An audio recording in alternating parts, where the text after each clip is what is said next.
really mattered. Darn it.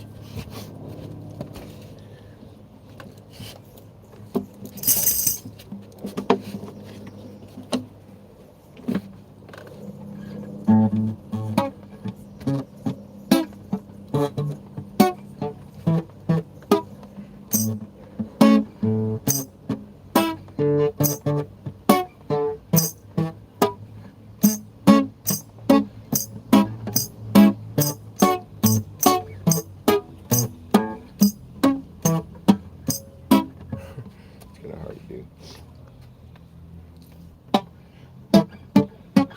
Maybe might be the best guess for what it's worth, for which it's worth is measured. It is how sure we are, and are we sure? How is it measured?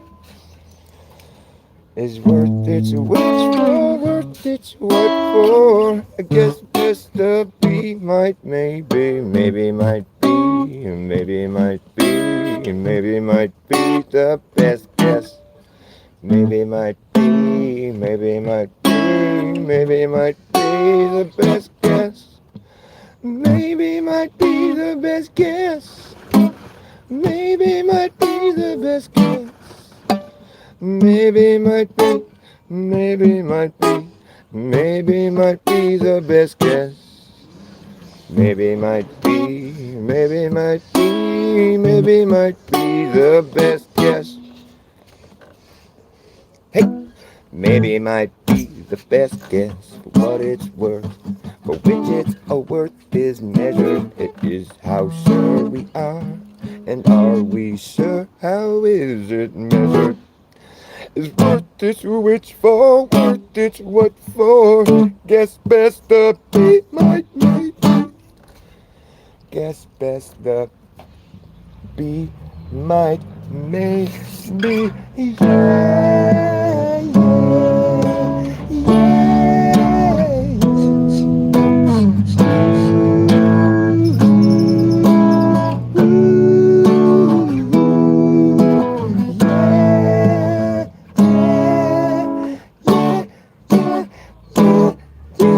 maybe might be the best guess for what it's worth, for which its worth is measured. It is how sure we are, and are we sure? How is it measured? Is worth its which for, worth its what for? Guess best the might. Maybe might be the best guess. Guess best the be might, maybe might be the best guess. Guess best the be might, maybe might be the best guess. Guess best the be might, maybe be might, be.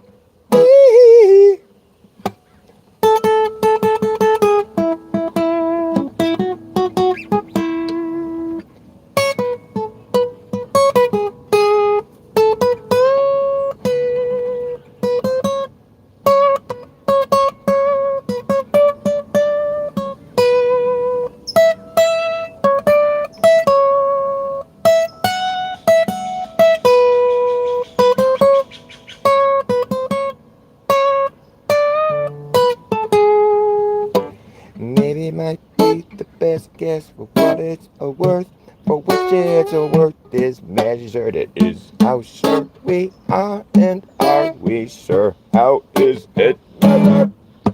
Is worth its which for, worth its what for? Guess best the be might, maybe might be the best guess for what it's worth, for which its worth is measured. It is how sure we are, and are we sure? How is it measured? Is worth its which for, worth its what for? Guess best the be might, maybe.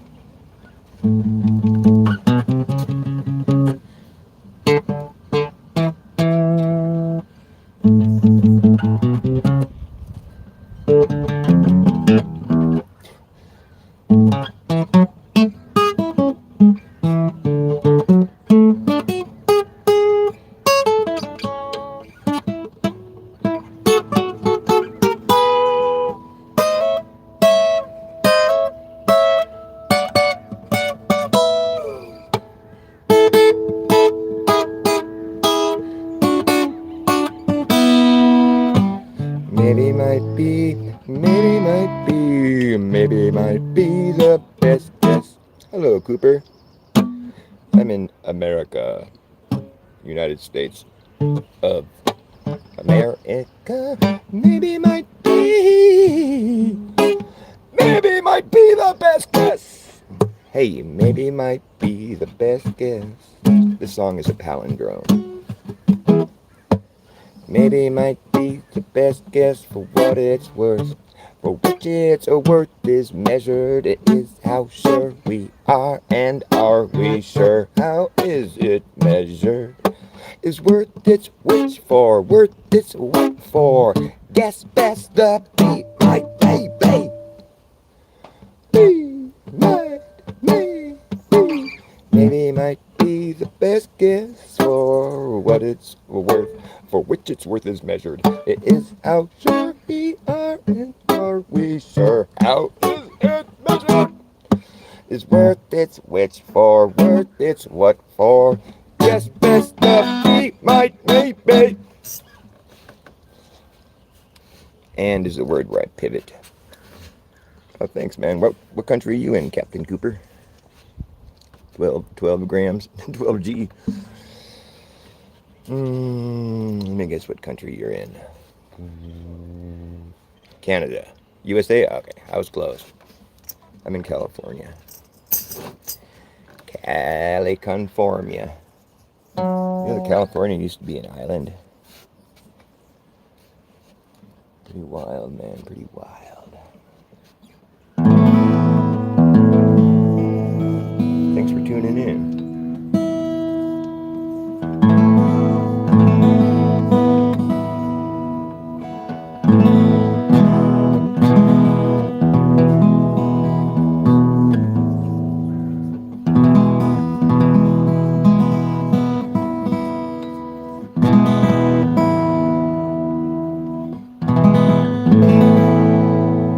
Out here on the edge, looking at the valley below, where the ocean once flowed. Out here on the edge, I can see the other side, but the valley is wide. Out here on the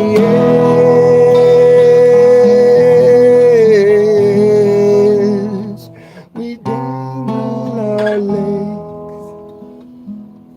off of the ledge.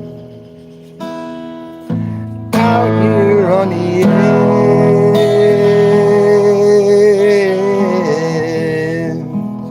you better leave before the sun disappears, or you'll never find your way out of here.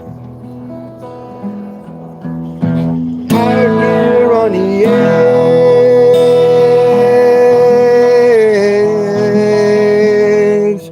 no one in the world has a clue what happened to you. Out here on the edge,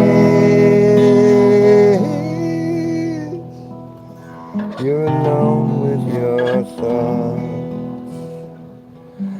That's when you get lost.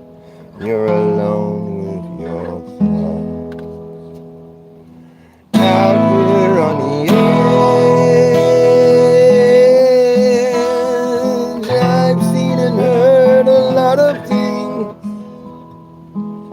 I've seen people beg, I've heard people scream. Out here on the edge,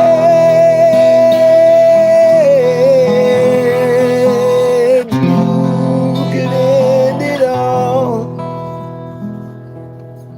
with one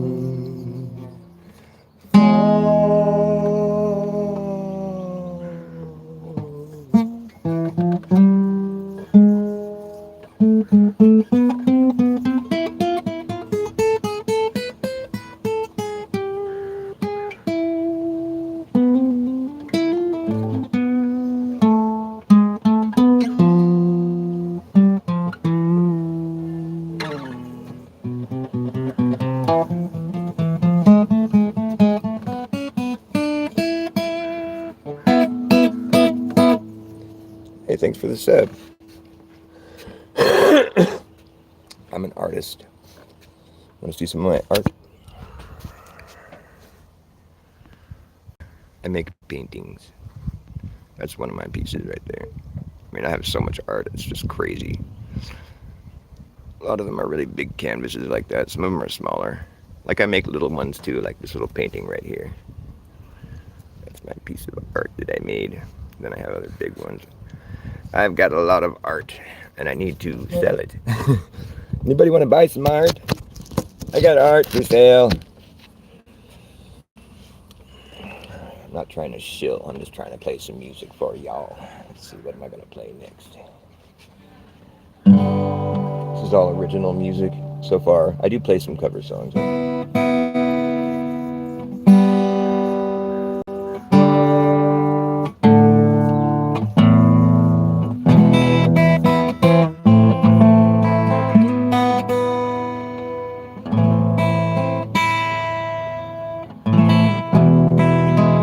Yeah, if you look up old maps, like there's old maps, like the 1600s, California is depicted as an island. And I've traveled around California quite a bit. In fact, that last song that I just played, Out Here on the Edge, I wrote that song about my trip on the John Muir Trail. I backpacked when I was younger, when I was like 22, I think.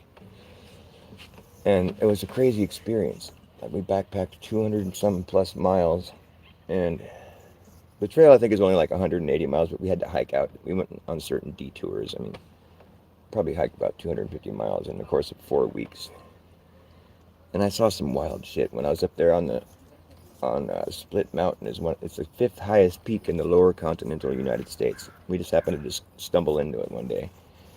But it's a long story. I'm just going to abbreviate for you. The reason I mention it is because when I was standing up there, I could see the Owens Valley, right? The Sierra Nevada drops off into the Owens Valley right there. And then it just goes, it's like this flat plain for a long ways. And then you can see the Sierra Nevada jut back up. It's just like abruptly comes back up towards Nevada. And it was just a breathtaking view. And I remember thinking to myself, that it just seems crazy. Like, and just, years later, and I'm looking at old maps, I believe that's where the ocean was at one point. And that's where the Fertile Crescent in California, I mean, there's all kinds of farmland in that area. Well, not where I was at, but I mean, it's really good land to grow in because it had all the ocean, silt. Like if you want to get good fertilizer for your garden, you get a bunch of seabird guano and a lot of stuff. Fish emulsion, it's good for your plants. So that's why California has a lot of good soil to grow in. Oh, it looks like I lost my audience. Sorry, I'm so boring. All right.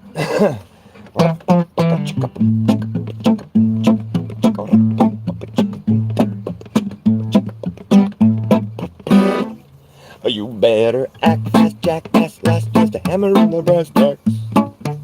The time of lagging, nagging, bagging, ass for acting like a maniac. Do you wonder why exactly I'm explaining that? Just consider the fact that once you grab your bug up, there isn't gonna be a way to turn back around, cause this whole thing's gonna come down. That's right. Act fast, jackass, last chance to hammer in the brass tacks. Lagging, nagging, bragging, ass or acting like a maniac. Do you wonder why exactly I'm explaining that? Just consider the fact that once you grab your bug out bag, there isn't gonna be a way to turn back around, cause this whole thing's gonna come down. That's right.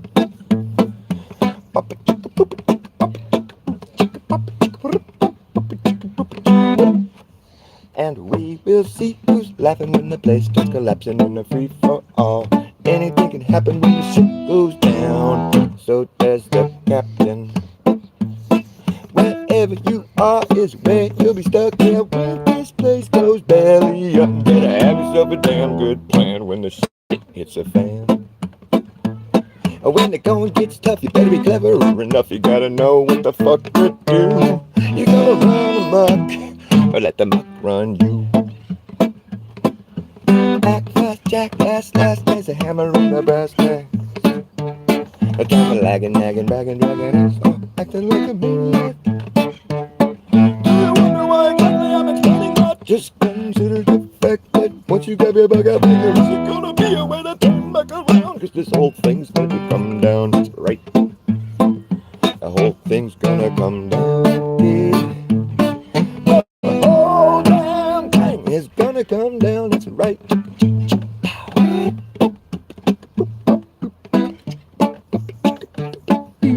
Whole damn thing gonna come down.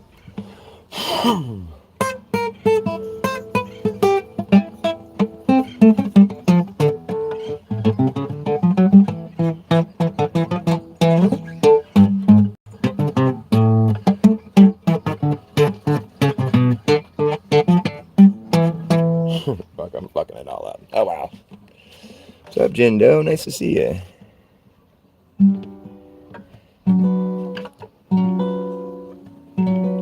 Yes, well, that story is really interesting, man. We were backpacking through the woods. This was on a particular part of the trail where we found Split Mountain. Jindo might have heard this story before.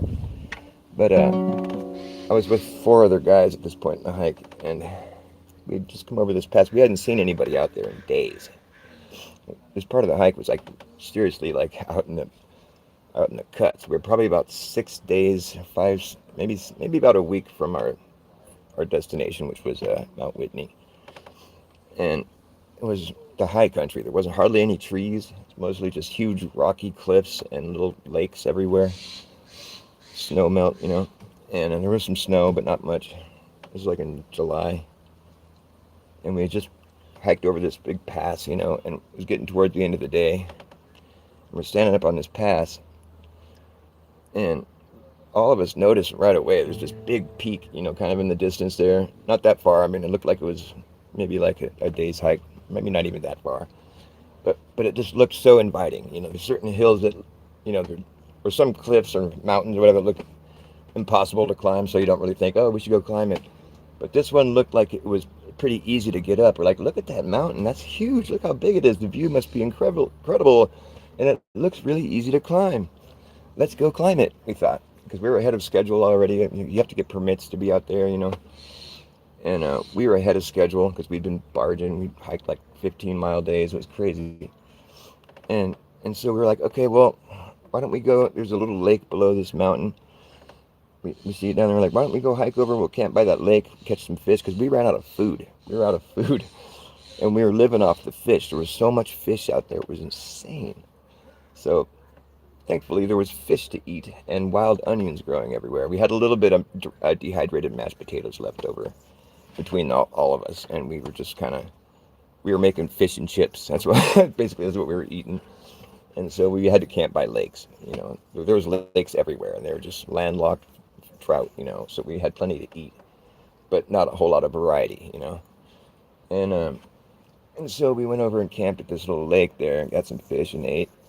Next morning we got up, we're like, okay, let's leave all our stuff here at the camp and we'll hike up this mountain. And it's crazy. What looked like a sandy slope from where we were earlier the day before turns out to be huge big boulders. It wasn't sand at all. It was crazy. We thought it looked like sand. We're like, that should be easy to climb up. But it was huge big boulders, but they were easy to climb up too. It was just like rock hopping all the way up. And it was pretty safe. We got all the way to the top, and like I said, we hadn't seen anybody in days, and there was like 5 people up there. They were all foreigners, or they didn't speak the language, and I think they were like European or something. I don't know, but they were kind of standoffish. They were kind of wigged out, probably because they hadn't seen anybody in days. But we were super friendly, We were all like, "Hey, what's up?" And they're like, "Oh," they're all weird. So we didn't talk to them or anything. We just kind of hung out up there. I saw a golden eagle while we were up there. It flew underneath us, the gold glistening wings. It was beautiful. It's the only time I've ever seen one, and it was a fucking massive bird. Like I said, it looked like I could have jumped down and landed on its back, and it flew away with me. That's how big it looked, Maybe I'm exaggerating a little bit, but it was incredible. And that's when I had all these crazy views of like the Owens Valley, and the peak it turns out it's Split Mountain. It's this peak that's like registered as the 5th highest peak in the lower continental United States, and there's a metal encased book up there with all the information, and with the pen you could sign your name into or whatever. And so we signed into the book saying we'd climbed up here, and from Santa Cruz Mountains or whatever. We were all like, yeah, this is cool, we get to sign into the book. And so it was a fun adventure, and So at the point when we were decided to leave, I think the other people had already left, and we didn't see them again. But we hiked back down to our camp, packed up our shit, got back on the trail, started hiking, and it was already almost the end of the day at that point. So we just ended up hiking like another couple miles and found a camp by this river. Before that, though, we ran into this ranger, and it was the only ranger that we'd seen on the entire month-long hike that actually asked to see our permits. It was crazy because nobody we'd seen many rangers, but none of them had ever asked to see our permits. But this guy did, and he was kind of this unique-looking dude. He's like this shorter, skinny, little hippie guy with a big old beard and long hair. He was nice, but it was weird that he asked to see our permits.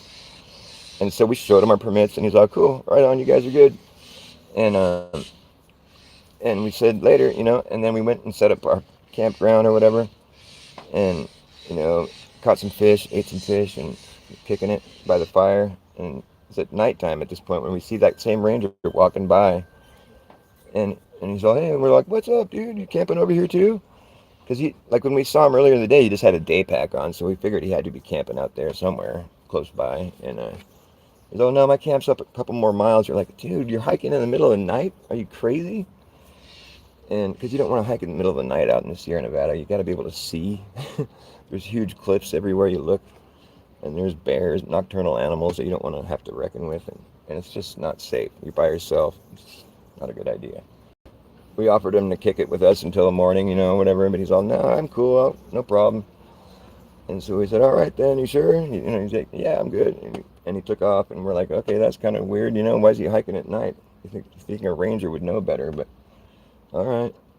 And and so the reason I say all this is because we finished our hike, okay, and then we get back home from our trip, and every one of us had been contacted by the forest department detectives, and it was weird. We all got in touch. They all called us up when like we didn't have a chance to talk to each other before. Like they called each one of us up and asked for our account of what had happened, because it turns out this guy, the ranger that we'd seen, was had gone missing, and we were the only people that had permits to be in that area at that time that he was out there. And they told us the description and the location. Yeah, I mean, it was the guy. And we're like, "Yeah, we saw." Every one of us gave the same account. Like, "Yeah, we saw him, and he asked to see our permits, and he was cool." But yeah, we told the story about how like he was hiking at night. We thought it was kind of dangerous and kind of weird, and that he would be doing that. But and another question they asked us was if we saw any other people out there while we were out there, and and we all gave them the correct answer, which was yes. We saw some foreigners out there. They didn't speak the language, but apparently they didn't have permits to be out there. I mean, they didn't seem like they would have killed the guy or anything, but it's weird that the guy was checking permits though, and then those people didn't have permits. But so whatever, I don't know. So that was about the size of it. Like the guy went missing, and it was weird because we were the last people that seen him, and like look, years go by. My buddy who was with us on the trip, he would go down to Yosemite every year with his family, and every time he would go down there, he would inquire about the missing ranger, and they had never found him, and it's just trippy. We never had any closure on it, and then like I don't know, maybe it was like 20 years later or something. Maybe not that many years later. It was like a long time later. I mean, 15 years later. I'm backpacking out in the Big Sur wilderness. This place called Sykes Hot Springs. It's like this hot spring. It's about 10-mile hike out from the coast. You have to hike inland. It's a really cool place. And there's not that many people out there because you have to hike kind of far to get to it. And it's kind of grueling. It's all uphill. But we were kicking it in the hot spring out there. Me and my older son and a few other friends. And this random dude comes and gets in the hot tub with us, and it's like, you're out there, you're like, fucking, you don't expect to see that many people out there, so it's like, "Oh, whoa, dude is here." And he gets in the hot tub with us, and of course, we start shooting the shit and talking about backpacking and stuff, and I was mentioning the hot springs that I'd been to on the John Muir Trail, Fish Creek Hot Springs, a really, really awesome spot, and he's like, "Oh, yeah, I know that spot, I've done the John Muir Trail a bunch of times." I'm like, "Oh, really? Fuck yeah, cool." And so we started talking about John Muir Trail because we had both done it. And and then he kind of, just going back and forth talking about stuff, and he kind of trails off on this story talking about this ranger guy that he knew that disappeared out there, and it didn't register in my mind for the first part of his tale. Then I'm like, wait a minute. I was like, was this back in like 1994, 93, 94? And he was like, yeah. And I'm like, was it in, I described the area that it was in, and he's like, yeah. I'm like, dude, that we were the last people that saw that guy. And he's like, what? That was you guys that seen him? Because I guess he had an obituary or something that mentioned us, because we were the last people that seen him. And he's like, damn. And like, yeah, we never heard any closure on what happened to him. He's like, yeah. And he ended up giving me closure. He told me they found his bones, his body it must have been years later, but they found him at the bottom of this cliff, like his remains, like he had fallen off a cliff. I don't know if it was the same night that we'd seen him when we were telling him he shouldn't be hiking at night. we were trying to school the ranger not what to do, and he ended up losing his life, and so that's what that song was about that I played earlier. I think the ocean was there, well, mainly because of the old maps depict it, and it just looked like a place. It's just it was weird because you could see the Sierra Nevada. There's a huge gap in the Sierra Nevada, and it's just all like sand. I didn't at the time when I saw it. I didn't think the ocean used to be there. I just thought it was just a breathtaking view. It's just like why is there a huge gap right here? Because the Sierra Nevada juts back up out of the Owens Valley, like way over in the Nevada part of the Sierras. But we were like right on the edge of the California Sierras there, looking out across Owens Valley. Independence, California. I think that's the city that we were closest to. It's not much of a city. It's just like a bumfuck town out in the middle of nowhere. But yeah, I think the ocean used to be up there for sure. I think it ran right up the middle of California there. Right between the Sierra Nevadas there. That's my guess. I haven't done too much investigating into this, but I know that old maps show California as an island. And it makes sense to me. I think they make claims that the ocean levels are rising. But typically what things they claim, in the mainstream, whatever, it's typically the opposite of the truth. It's my opinion that the ocean levels are probably receding because this place has been flooded. I mean, there's entire cities that are under the ocean, like way under the ocean, that didn't slide down there. Like they're still, how they were built. And but there's also like I can go hiking where I'm at. Like there's an elevation. We're like 1,000 feet above sea level, and there's a dry riverbed I know of not far from here where you can go find shark teeth any day of the week. Millions of them. There's shark teeth everywhere. So it's not like somebody went and put a bunch of shark teeth out there. It's like where they used to feed when the ocean was a couple thousand feet higher than it is now. So I don't know where all the salt water comes from. I have some theories. It doesn't rain salt water. That's a huge discrepancy of salt water. I mean, ocean water. That's I don't know where it goes, where it comes from. I think it came out of the earth personally, but I think the ocean is receding. I don't think it's rising. I think it fluctuates, because there's ice that melts and then freezes again. But I think it's basically on a receding. It's a very slow receding that we see going on. Because, like I said, California on old maps was depicted as an island. Only way that could be is if the ocean level has been dropping. And that was like, 400 years ago or something. Like the map that I'm referring to, I think is from the 1500s, so 500 years ago. Just some thoughts. I'm not saying it's a fact, but I'm saying that I think it's probably true that California used to be an island. Might be an island again someday, you never know. I hope not. I don't want it to flood. Oh, thanks. I'm glad you like the song. Thank you. It's very nice. I'm going to grab a cigarette. I'll be back in like 10 seconds.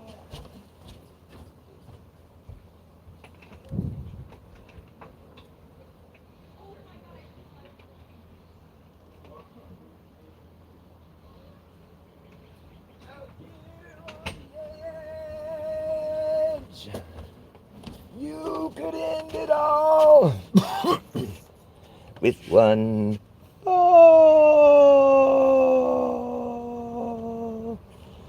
It's weird that the only guy that asked for our permits, well, was the guy that ended up going missing, and the only reason they contacted us to see if we'd seen him is because we were the only people that had permits to be out there. And that was the same day that we had met these other foreigners out there that apparently didn't have permits because they were out there too. And if we were the only ones that had permits, then they were out there unpermitted. And he was out there checking permits, and he goes missing. It's just a strange story, man. But I think he just died from an accident, or maybe he killed himself. I doubt it, though. I think he just fell hiking around at night like a madman. Crazy, huh? He seemed like a nice guy. It's a shame. Trippy job, though, being out there all by yourself. I would think that's probably not how they should conduct their operations as rangers. There's a lot of people that go hiking solo out there, but I would think if you're employed to be out there, you should have like a partner that you're working with, because if something happens, you need some help. I mean, what are you going to do? It's kind of fucked up. Ah, fuck.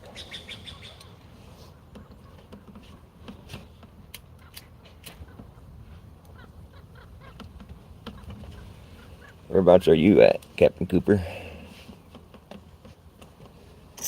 Not in California.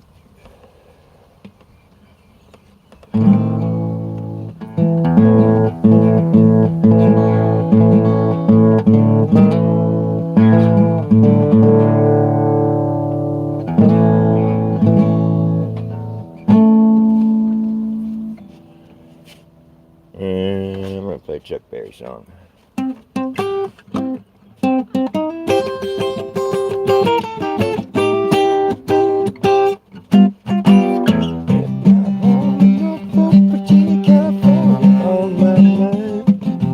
Straddle that Greyhound that rode me past Raleigh and Palm across Carolina. Stopped in the Charlotte and bypassed Rockland, and never was a minute late. I was 90 miles out of Atlanta by sundown, going across Georgia. Struggle halfway across Alabama. Went down, broke down, left his horse stranded down Birmingham.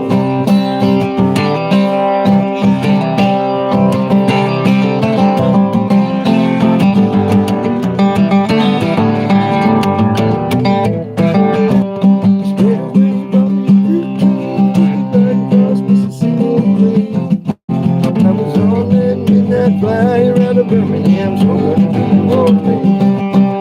Somebody get me out of Louisiana, well, I gotta be staying down. There's people there sing about me, and they won't let the poor boy down. As sure as she bought me, she bought me a silk suit with luggage in my hand. I woke up high over Albuquerque on a jet to the promised land.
Chuck Berry.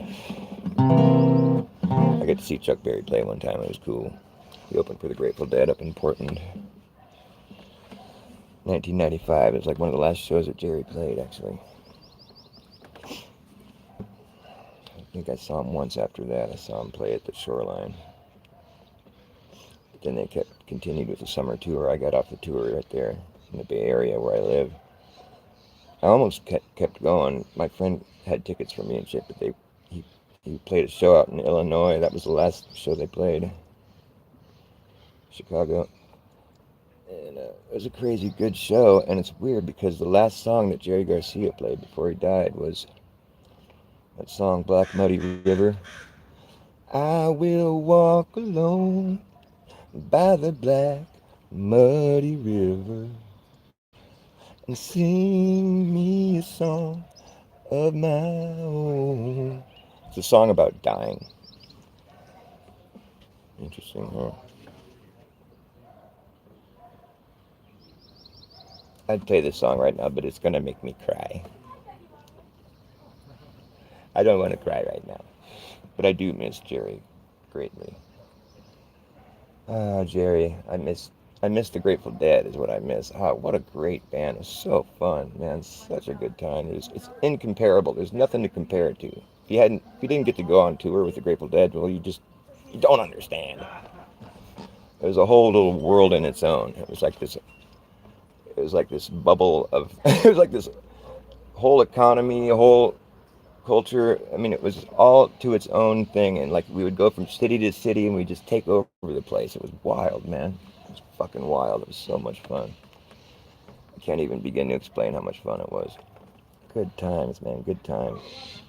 You could leave. I left here with like $40 in my pocket. Went and saw every show on the summer tour. Fucking came back with all kinds of money, all kinds of crazy cool stuff, drugs, whatever. I mean, there's so much money to be made at the Grateful Dead lot. Like you could go into it, with hardly any money and come out of it with a bunch of money. Because we kind of got left alone because it's just strength in numbers. I was selling grilled cheese sandwiches that year when I left here with $40. I ended up getting like some smashed loaves of bread they were giving away at the grocery store and some, those packages of cheese slices or whatever, and just sold grilled cheese sandwiches for $1. Before I knew it, I had a few $100s, and I started buying mushrooms and selling those. Illicit activities of sorts.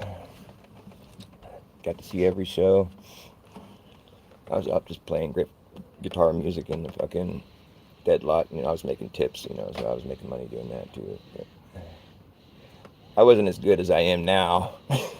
I'm not that good, but still, when I am in the moment, I kind of rise to the occasion. There's a lot of people watching, and I'm drunk, high on LSD, whatever. When I used to take a lot of acid, I would feel like I had this weird feeling when I was on acid and I'd be playing music. I felt sort of, I guess the best word to describe it would be sort of possessed.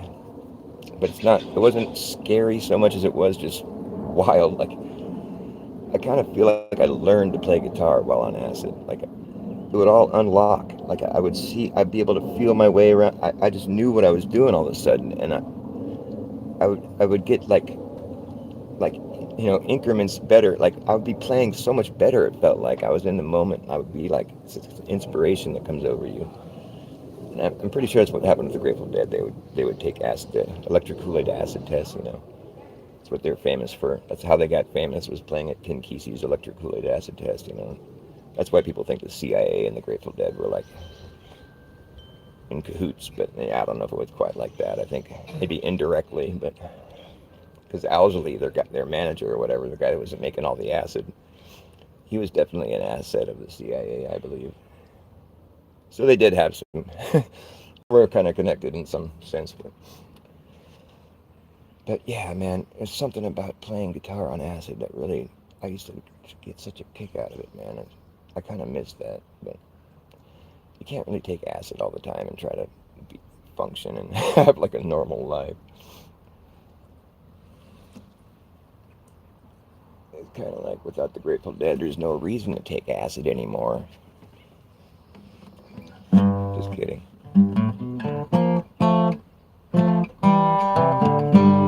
Jeez, I'm so out of tune. I gotta tune up.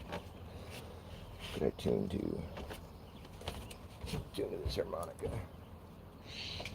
What key is C? Ah!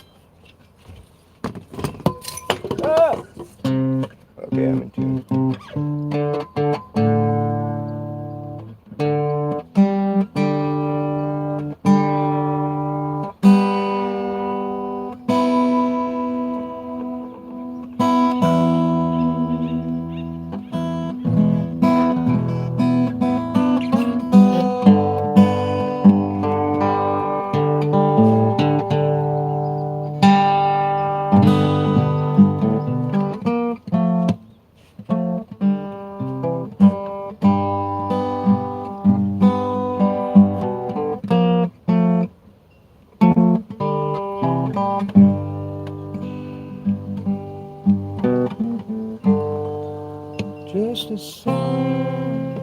of Gomorrah. Wonder what they did there. It must have been a bad thing to get shot down for.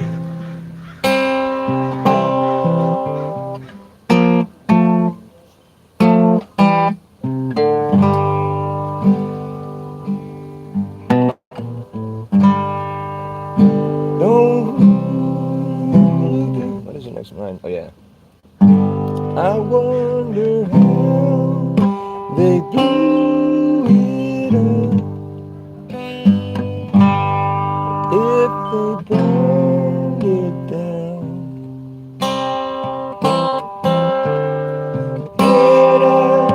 Get out, Mr.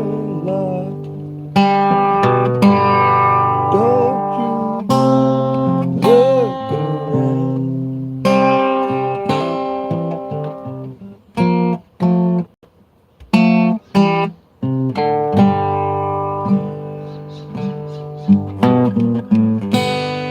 Who gave you your orders? Somebody from the sky. I heard a voice inside my head. Desert wind so dry.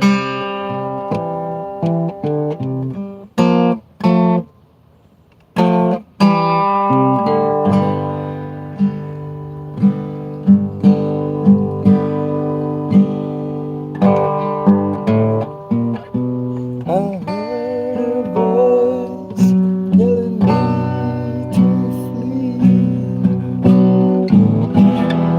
Very voice I'd always believed. Said a lot of trouble's coming, but it don't have to come to you.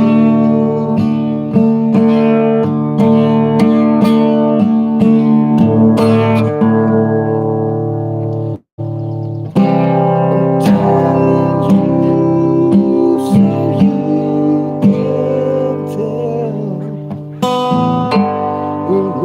went through.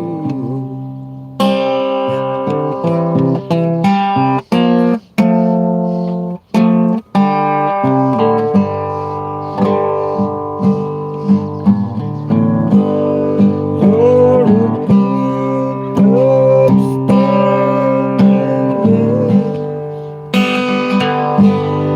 Credit to the flock.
a Jerry Garcia song. Oh, so you know what I'm talking about then, huh? With the next alive and Grateful Dead, they're dead. Jerry died, Phil died, and Bob Weir died. There's only the two drummers are still around, and but even Vince Welnick died too, the keyboard player. Grateful Dead are almost all dead. There's only two people left. The drummers, Bill Kreutzmann and Mickey Hart. Oh, my live? Oh, well, shit, I play live every day, man. Thanks, Jin. Jin Do knows. I try to play live every day. In fact, my buddy's coming over here. My buddy I've been playing with, Jeff Hunter, who's a pretty good musician. I really respect him. He's getting kind of old. I mean, he's kind of, he's kind of, it's not always the best jam that we have, but lately we've been getting better together jamming because we took a long hiatus. I mean, it was like 15 plus years, and then he came back into my life and we started playing music together again.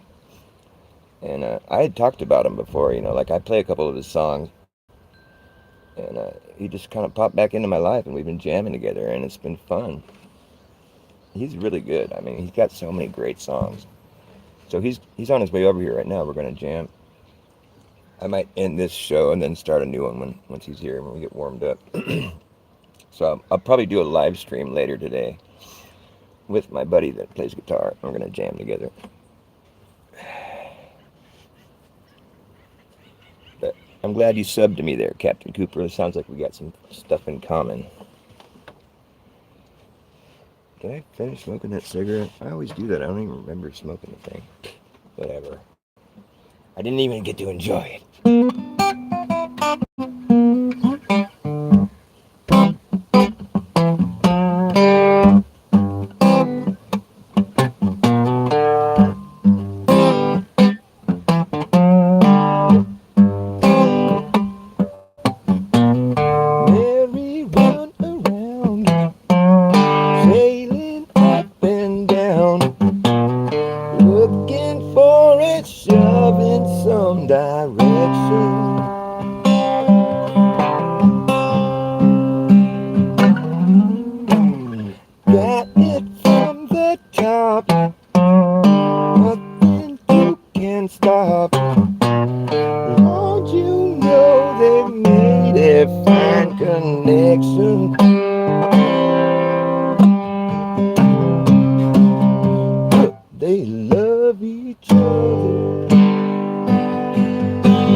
that song is when it comes back around like, oh, you can see it's true. I love that part. It's like this, like you can picture like the Chinese dragon. It's like the head moves and the rest of the, it's like the whole thing is kind of weaving. Like, you know, the head moves, the rest of the tail has to kind of move in behind it, and so it's kind of it's this imagery of like a dragon weaving. That's what I get. So, what's your band name there, buddy? I wish I had a band. I do have Jeff, though. We're starting to play more together. It's really great to be able to play with somebody that you kind of gel with. Like when me and Jeff are on like when we were really connecting playing, like it's good shit. I love it. And we have our moments, you know. We've been playing a lot more lately, so those moments are happening more often. But it is kind of like the Grateful Dead in the sense where it's like it's more about mood. We're not just playing shit note for note, trying to do this thing where it's just all scripted. We play our mood, you know. So if our moods are off, then the music's off. Same thing with the Grateful Dead. When their mood was on, it was magic. It was something that was just, if you're a Deadhead, you know what I'm talking about. You can't put your finger on it, but it's something magical. You know what I'm saying? South on 75 is the name of your band? South on 75. Is it kind of like similar style that I'm doing, or what? What do you guys do? Do you have it on your YouTube channel? I'll sub back to you and I'll check it out. If you do. Or if you have a channel or whatever, I'll sub to you. I've been writing a lot of songs over the years. It's like I used to play a lot of cover songs. I used to be in a band. I was just not thinking about it, but that was a long time ago. Oh, thanks, Jen. Yeah, we're starting to sound pretty good. I love his songwriting. He's got really good songs. There's not that many songs that he writes that I don't that kind of like that I don't like, basically. I mean, there's a couple of songs of his that kind of I think are kind of boring or whatever. Because it's like whatever, you can't bat 1,000. But the thing is, I mean, I love his music though. He's great. I think he's got a really good gift. And it's a shame that he's not, you know, like the only playing that he does is with me. I'd like to get him back up on stage at some point, because he was really popular. He was in a band called the Previously Lost Dogs, and I used to go watch that band at these concerts. I would go to like local shows, and had the place packed, and it was great. I used to be like a fan of his. I still am, but it's just weird that I'm playing with him now, and he doesn't have a band anymore. Because I used to go watch him like a groupie. It's rock. Instagram, not on YouTube. Okay. YouTube kind of sucks. I mean, I don't know. YouTube hates me, and they don't promote my shit at all. They shadow ban me. I'm surprised you found me. You must have just stumbled into me somehow. That's crazy. What's up, Water the Tree? Good to see you. Did you see that video I posted earlier, Water the Tree, the Victorian house that I was looking at? It's a really cool looking house I saw down in Santa Cruz today. It's weird. I mean, I've lived here my whole life, and it's just a place. It's like I didn't even see that place before. It's so cool looking.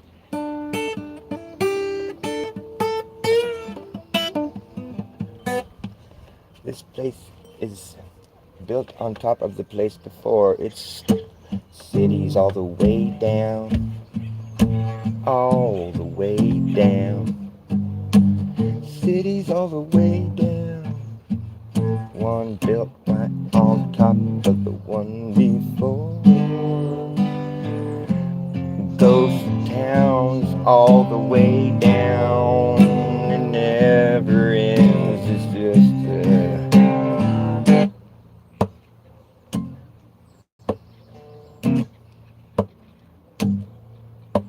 a never ending. I don't know, I'm just making this up. It reminds me of my song, Never Ending Ending.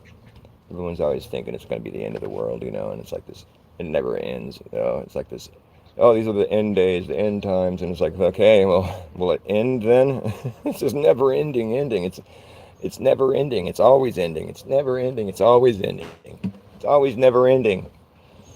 Welcome to the never ending ending.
It's always ending, it's never ending.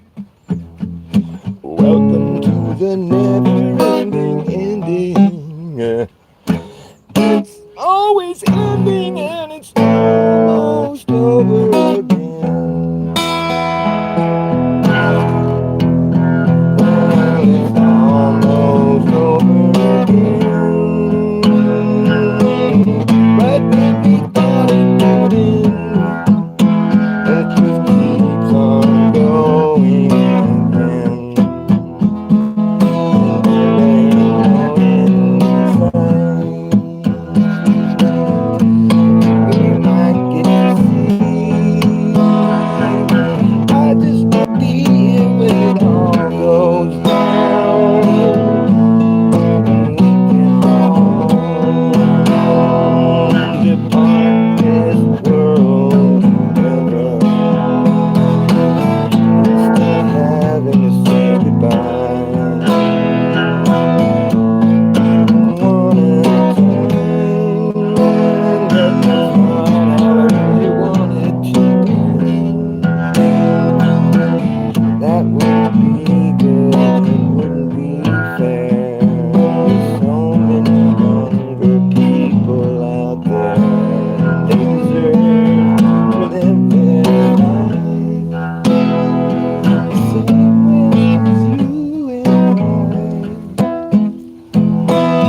I never would wish for anyone to die, but it's something that we all have to face. We'll be ready to get out of this place if you live and you live until you die. You'll never see the end. You won't remember where you were before you began to live this life. You won't remember when you die and your life flashes before your eyes. You get to live it all again in reverse. Back to the very first moment when you first opened your eyes and took the first breath of air. You were there and it seemed kind of strange if that happened again. You never really know what will go on after you depart. Maybe we'll have to start all over again. In that case, it'd be best to erase your memory.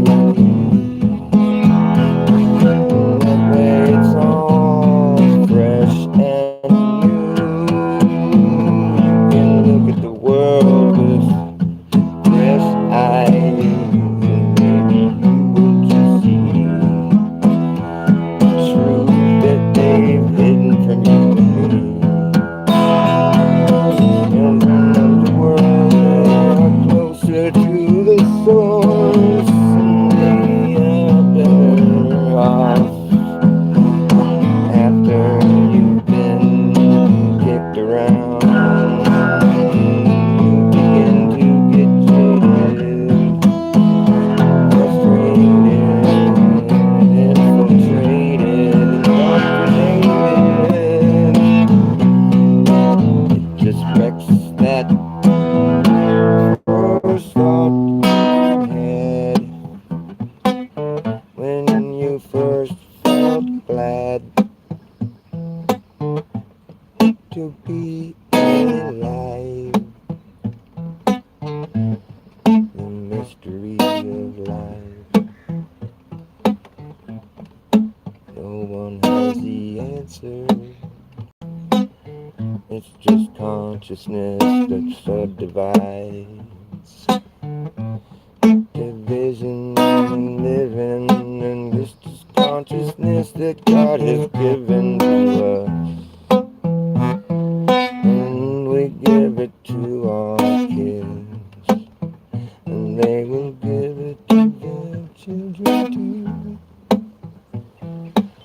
That's when we know that we have done what we were sent here to do, is continue this life. We live on to our children. That's why I don't really want this to end. It seems like it's so close,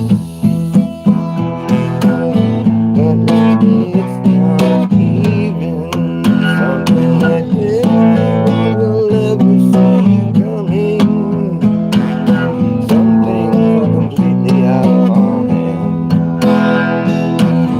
As much as you'd like to believe, we have some control. Just this house of cards that has been built all around us. It's just a big pack of lies. It's gonna collapse someday. That's all I really want to see. I wouldn't mind watching that show. Nobody can. Maybe nobody can. Keep on just going through the motions, repeating the same thing. Every day, years go by in the blink of an eye. Welcome to the never-ending ending. It's always ending, it's never ending. Welcome to the never-ending ending. It's always ending and it's almost over. Almost over.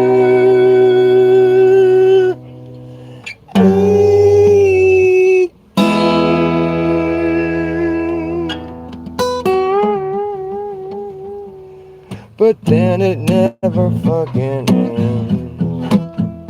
The never-ending song.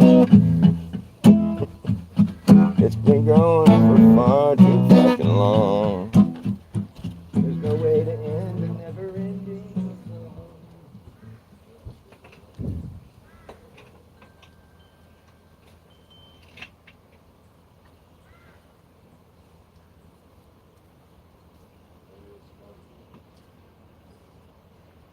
It's always ending, it's never-ending.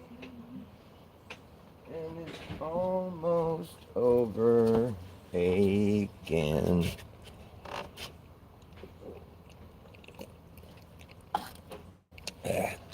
Oh shit.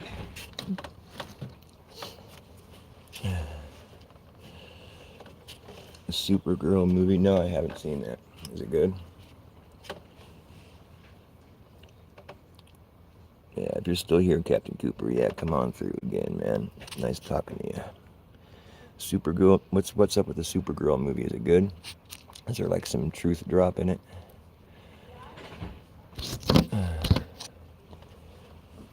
I don't really watch movies unless there's like some kind of reason to. I mean, I don't watch them to entertain myself. Sometimes I'll watch them to like see what kind of decoding can be done. Because I do believe that you're more likely to see the truth of the world in a movie than on the news. It's like a Russian Vid's motto. Truth in the movies and lies in the news. Fuck.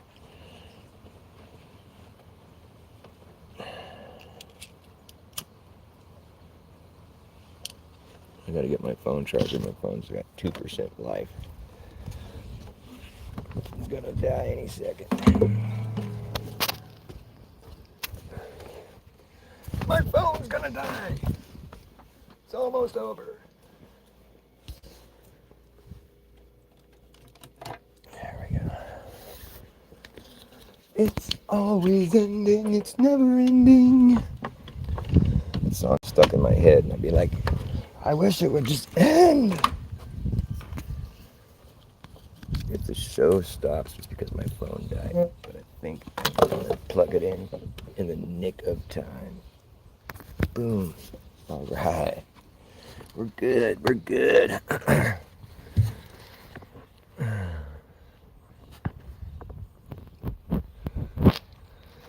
It's funny. I've been listening to the 24/7 Flat Earth debate channel, 24/7 Flat Earth channel. It's always flat Earth discussion, and there's people that have been coming into this one channel that I listen to. It's like Discord that streams on YouTube, and so these people are just always there talking to other people. And sometimes people will call up or come on the show, and they'll be like people that have never heard the flat Earth discussion before, and they're like, "So you guys think the Earth is flat?" And I'll be like, "Well, you guys are dumb." And the people that are in there in that room that discuss the flat Earth, they're not dumb at all. and it's just fun. It's entertaining listening to the conversations that develop, because there'll be like some average Joe person that calls up and it's like, "You guys are stupid," or something, just being all rude. But then they start asking them questions, and they always have an answer, and it just goes back and forth. And after a while, you can see these people that called in originally were thinking they were stupid. They realize after a short while that they're not stupid. They just have a different worldview, and they're trying to wrap their minds around it. It's a really fun thing to listen to, and I get a kick out of it. Like I've already heard the whole discussion, like a million times. I understand the whole debate and the ins and outs of it, and the ups and downs, and the what have yous. And I think it's basically going to be it's an age-old debate, and it's probably going to go on a lot longer, because the globe model has been very carefully put together and very brilliantly put together. And I think the globe model's fatal flaw was their decision to fake space travel. They had to I don't know if they were even trying to fool people into thinking the Earth was a globe, or they already had everybody fooled. I think maybe they started faking space travel as a means to just show off, or just to, I don't know if they did. Part of me feels like maybe they didn't even know that the Earth isn't a globe. They went about faking going to the moon just to show off, or whatever, just to win the space race or whatever. There might be a lot of people involved that don't even. I mean, now the flat Earth conversation has been going for a while. I think they do know the Earth is flat now, but they just continue doing the space thing because they want to try to maintain that paradigm, and it's a lot of money too that's allotted to the NASA and the like. But I've been toying with the idea that maybe they didn't even realize that the globe was a lie in the beginning when they started faking space. They just wanted to I don't know. I just think maybe they just wanted to show people what they thought it would look like, but they just did it in a way that was deceptive. But they didn't necessarily know that it wasn't true. They knew what they were showing was fake, but they just thought they were showing what it looks like. But I think they've figured out by now that it's not a globe. And it's just funny listening to people talk about it, because you realize how little people really know. That's the thing. For me, I always laugh when people think I'm stupid for talking about flat Earth, because I'm smarter now than I was when I believed in the globe Earth, wholesale. I just believed it was real. That was a paradigm I was educated into believing, and I thought I saw that's what was going on, and I just believed it, never questioned it, didn't really quite know much about it. I'd never even really thought about it, actually. And once I started thinking about it, I had to go and educate myself more, because I didn't realize that I was lacking knowledge in the whole thing, and the whole, all the dynamics and all the information regarding, just all the technical stuff that I'd never bothered looking into. I just believed it was true, but I realized I didn't really know much about it. And then, so now, like 10 years into it, I'm like, I know way more about the globe model than I ever knew before. So I'm less ignorant than I was before. It's just now I don't believe in it. So really, it's not like I've dumbed myself down or joined a cult or something. I've educated myself more. I'm no longer ignorant of the thing that I used to believe in, but having educated myself about it and learned all the different details that are, that's brilliant. I think it's an incredible creation, but like I don't think it's true. I don't think it's really what we're experiencing here. But I always get a kick out of people thinking that I'm stupid for saying the Earth is flat. I don't know what the shape of the Earth is. I don't. How would I know? Why would anybody expect me to know? But I do know what my experience here on Earth is, and it's that of a level plane that doesn't spin or there's no like. I don't believe the Earth is traveling billions of miles every year, and like I don't believe any of that shit anymore. So it's funny. Like I guess the point I'm making is that like for me to know more now than I used to, but now I don't believe what I used to believe. For that to be considered stupid, I think that's funny because I'm less stupid than I was before, and now I'm more skeptical. I guess is what you would say because I've learned all the stuff that I just took for granted before. I just accepted it wholesale, didn't bother questioning it, or didn't even really know what the information was. And now I know a bunch of that information, and I've come to not believe it. Where I used to just believe it, I totally thought it was true, but now I don't think any of it's true. And I don't think that's like an issue of being stupid, or I don't think that meets the requirements of what a stupid person would be described as being, because I know more now than I used to know. So that's not an it's not a situation where you could say somebody was dumb when they know more than they used to know. I've packed more information into my brain. I don't believe in the thing that I used to believe in. Beliefs aren't a matter of like intelligence so much, or is it? I mean, I don't know. Are your beliefs a, a, a show of your intelligence, or are your beliefs more of a spiritual thing, or is I think there is some intelligence involved in what you believe in, but for me it's like, why would I want to believe in something that I'm not busy experiencing, like I think that's dumb. I think it's dumb to believe in something that you're not busy experiencing. If you don't have any experience with curvature or rotation. I mean, those are the two main things about the globe Earth that that make it that are necessary for the Earth to be a globe spinning around the sun. There's rotation and there's curvature. Two things which nobody has ever had to factor into their lives.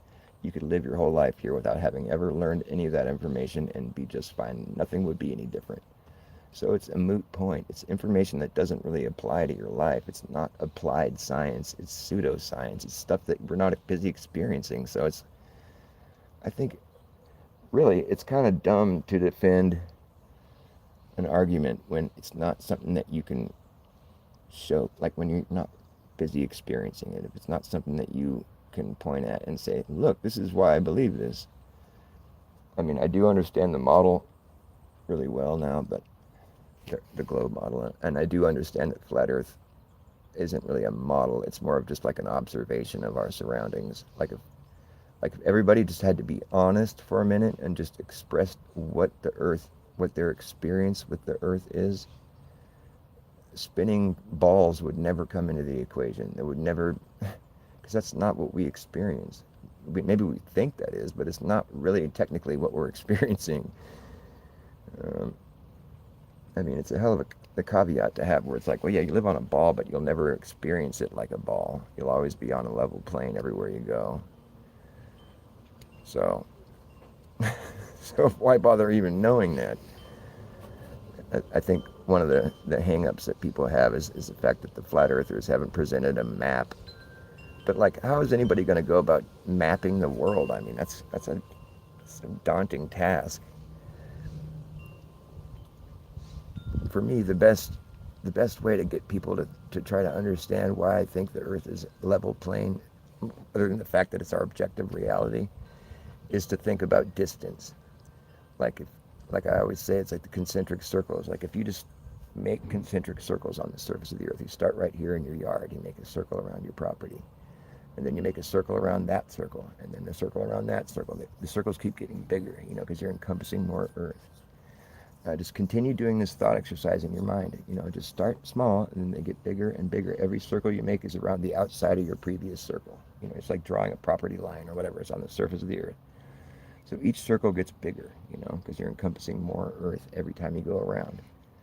And you just continue doing that, okay? Every time you finish making a new circle, it's bigger than the one before. And if you can see more Earth beyond that circle that you just finished, the next circle is going to be bigger. It won't be smaller because you're going to be encompassing more Earth. And so that's how it's going to play out. You're just going to keep making bigger circles. That's all that can happen. That's, that's all that can happen. The circles can only get bigger because that's what we live on, a realm that presents itself as being planar. And it's because of that the Earth cannot be a globe, because concentric circles can only get bigger on a realm that presents itself as being planar. There's no way for anything else to happen. Whereas on a globe Earth, the concentric circles could only get as big as the median, and then they have to start shrinking until you're on the complete other end of the ball that you were started from. But in reality, how is that really going to happen?